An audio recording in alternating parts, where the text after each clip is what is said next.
আপনাদের স্বাগত। হালিশহর পৌরসভার ৫ নম্বর ওয়ার্ডে জানকী মুখার্জি লেন ফাঁসিতলা এলাকায় ভেঙে পড়ল প্রায় ১৫০ বছরের পুরনো বাড়ি। শনিবার রাতে আচমকাই এই বাড়ির একাংশ ভেঙে পড়ে। হতাহতের কোনো খবর না থাকলেও পার্শ্ববর্তী একটি নবনির্মিত বাড়ি ক্ষতিগ্রস্ত হয়েছে। হালিশহর পৌরসভার তরফ থেকে ওই বাড়িটির ভেঙে ফেলার উদ্যোগ নিয়েছে। আর এই ঘটনায় যথেষ্টই আতঙ্কিত হয়েছে এলাকায়। ঘটনা ঘটেছিল এই ১২টা সাড়ে ১২টার মতন হয়েছিল।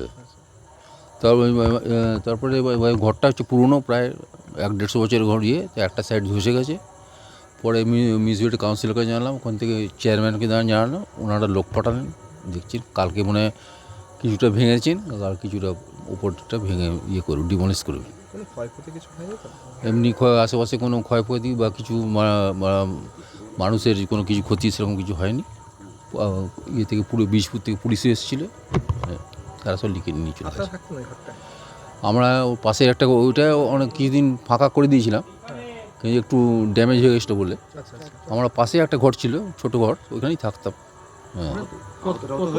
হ্যাঁ, না না না, সব কেউ কিছু হয়নি, কোনো আহত একটা ঘর দেখলাম একটু ক্ষয়ক্ষতি হয়েছে পাশে একটা ঘর, মানে ওর নতুন বাড়ির গ্রিলটা একটু চেপে গেছে, সে তো হবে, সামনে অত বড় ডেবরি পড়েছে।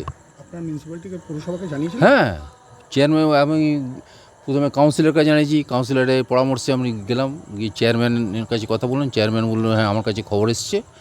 আমি কি আইসি না কাকে খবর দিয়েছি, ওনারাও মানে এসেছিলেন। তারপরে মিউনিসিপ্যালিটি থেকে লোক পাঠালেন সঙ্গে সঙ্গে, বলে তুমি গিয়ে দেখে এসো। ওনারা তা ধরুন মোটামুটি কম বেশি তো 150 তো হবেই। মানে দাদু তার বাবার আমলে নাকি শুনেছি বাড়ি হয়েছে। আপনার নাম? আমার নাম তরুণ মুখার্জি। আপনি কি বাড়ির ওনার? হ্যাঁ, আমি আপাতত বাড়ির ওনার।